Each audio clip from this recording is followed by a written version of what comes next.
Қызылорда мен Шымкенттің арасын жалғайтын ақылы тас жол жоғары температураға төтеп бере алмады. 40 градусқа көтерілген ыстықтан автобанның бетон қабаты көтеріліп, цементі қаққайырылған. Жолдың көтеріліп кеткен қарасаңдаршы.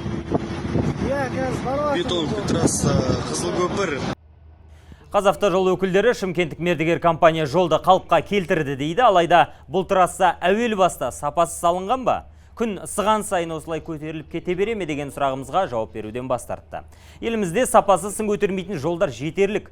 Соның бірі Атырау-Астрахан күре жолы. Бұл екі аралық келесі жылы жөнделіп бітуі керек, бірақ жоспар уақытылы орындалмайтын сияқты. Өңірге сапармен барған индустрия министрі жол салып жатқан компаниялардың басшыларына шүйлікті.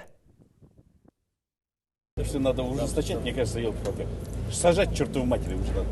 Как в других странах делают за такое отношение. Мы людям что говорим, а? Я только что встречался с людьми.